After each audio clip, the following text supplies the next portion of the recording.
So this video is a very special video. That's why it's coming out on Wednesday instead of the Sunday usual. Now, I'm kind of nervous because with this kind of video, you only get one chance to do it and to do it right. This is an unboxing video. And it's got an interesting story. And I just don't have enough time, and many of you probably get bored before I get to the end of it.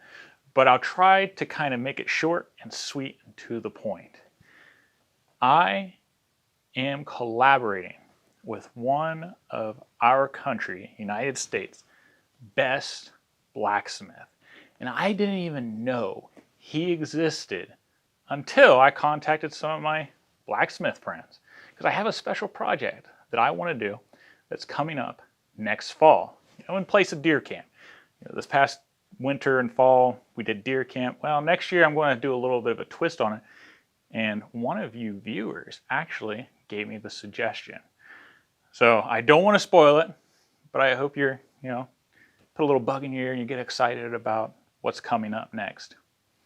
So this comes from a blacksmith shop in Hocking Hills. Now, if you're familiar with Ohio and you've heard of Old Man's Cave, that area. The gentleman is named Doug Lockhart, and he is the patriarch of Lockhart Ironworks. And they have a school there in Hocking County. They teach people from all over the United States on how to blacksmith. And several of the people who have been on that famous show, Forged in Fire, was actually taught by Mr. Lockhart. And it's not just him. This is a family operation. His daughter's in on it. His son-in-law's in on it. Like, it's an incredible family establishment. And, for this project in the fall that's going to happen, I didn't just want anybody, because there's a lot of makers out there. There's a lot of blacksmith out there. But I like to keep things local when I can. I'm a strong supporter of small businesses. If there's an opportunity for me to help out and reach out one of my friends who's involved in a small business, or a friend of a friend who's got a small business, that's what I prefer. So I purposely went out looking for somebody to collaborate with who was local. But the project in the fall is a very precise type of work. And, it takes a very experienced person to do it. So anyhow, I go visit this guy after I have a half-hour conversation with him. He says, hey, come out to visit my shop. We'll talk about it. And I'm there and we're talking about it. And we're going over it. And, things are looking really good. And I found out that he makes skillets. Not just any skillets, guys. Like top-of-the-line skillets. The kind of skillets that you find in high-end restaurants. Those type of skillets. And he's one of 3 or 4 makers here in the United States who make this type of skillet. And anyhow, we got to talking a little bit about cookware and how every fourth Sunday I do a cooking thing, a period, and all that stuff. And he goes on telling me about his skillets and this business that he's, it's catching on really fast. So anyhow. This is one of his handmade skillets. So he didn't pay me to do any of this. I'm legitimately excited about this. Because as we got to talking, he found out I'm a big fan of cast iron. My family and I got away from, alternative, like modern, non-stick cookware, and we went back to cast iron. Something that's been lasting forever. You get all the benefits of it. The problem with cast iron that I found is, first of all, it's really heavy. Secondly, if you drop it, especially when it's cold, it gets really brittle and it can crack and it can bust, So I'm very protective over my cast iron. My kids who help with the dishes sometimes, I'm very, very particular about my cast iron. You never use soap. Get soap anywhere near my cast iron. Okay, but this type of skillet here, this is a special skillet. It's made from steel, and he himself, his daughter, and his son-in-law, his family business, they developed this method of making skillets. And it's very precise. You know, it's high-end cookware. But when I was talking to him, I was like, you know, the nice thing about old stuff, and we hit it right off, you know, we live in the society of throwaway items. And as you know, if you've been on my channel, like, we're not all about throwaway items. Like, I prefer to go back and find artifacts and antiques, and if they're safe and in usable condition, I use them. And not just nostalgia, but the fact that things used to be made to last. You know, we live in that throwaway culture today. If your knife gets dull, you just throw away, go to the big box store and get yourself a new set of kitchen knives, right? Same thing with scissors or anything else. You know, we don't maintain what we have. And really, the stuff that we tend to surround ourselves with is the same stuff that everybody has. You know, that's the kind of culture that we live in. And I try to deviate that a little bit. And I try to promote that on my channel. You know, I'm not saying, you know, go out and buy the biggest and best and most expensive antiques. You know, you got to do it smart. But, you know, if you find something that you can pass down to your children, I think that's pretty special. And that's what this is.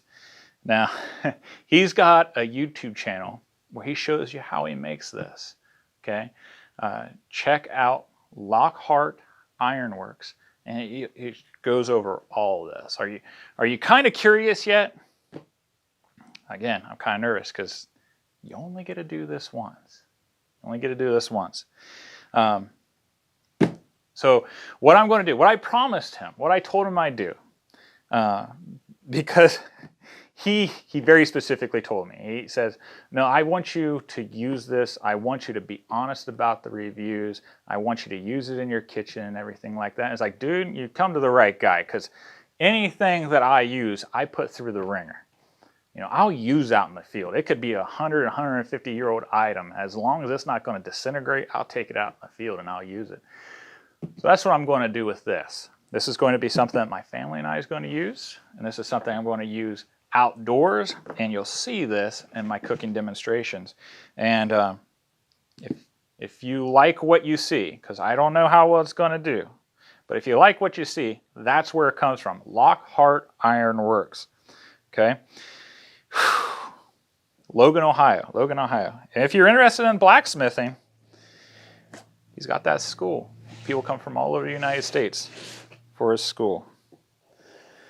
All right, so there's the two slits.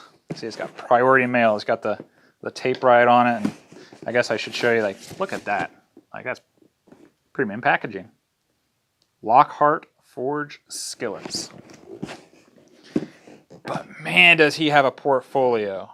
Him and his daughter and his son-in-law, they've got some incredible work. Absolutely incredible work. They do grates. They go all over the country now and repair 150-year-old bridges. All right. Now, I guess I should probably change the camera so you can actually see and enjoy this with me. All right. I'm going to move the camera real quick. And out of respect for Mr. Lockhart, I even used one of my hand-forged knives. I didn't just use any knife. Here it is. So you see it's beautifully packaged.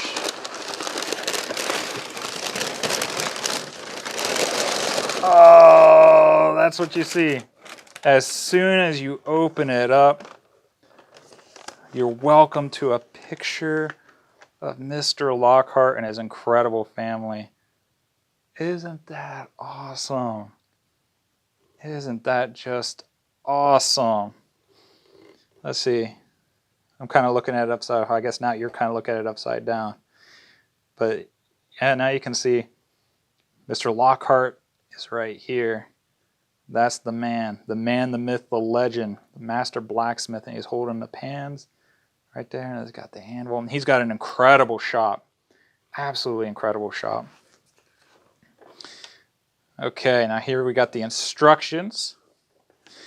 He says our skillets are pre-seasoned. Lockhart cookware is delivered with an introductory pre-seasoning finish. Each skillet is preheated in our forge and seasoned with a layer of coconut oil.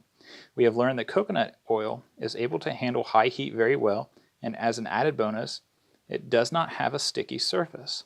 Although we do encourage a first-time rinse with hot water just to make sure you remove any shipping dust, dry your skillet, then warm it slightly on the stove and apply a thin coat of your preferred oil on the entire cooking surface.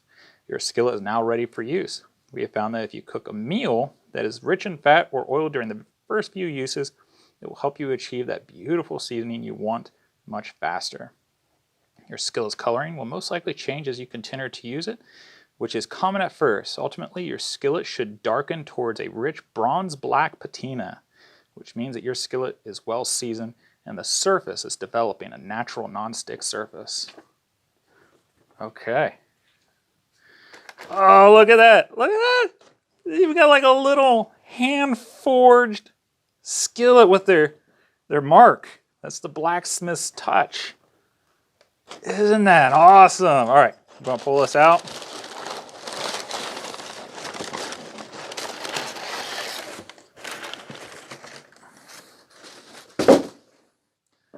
All right, I need to find a board or something. That way we have some contrast. This one's the 10 inches, the one that's 10 inches. And it's a heavy duty steel, but not like obese heavy. It's lighter than my cast iron 10-inch skillet that I actually use every night because I got a family of 5. And okay, you can see the hammer finish on that. Isn't that nice?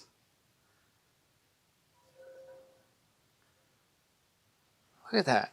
See the hand-peened rivets? You know, someone's hands made this. You know, not just some machine, not some robot, but a person actually made this with their own 2 hands. That is gorgeous.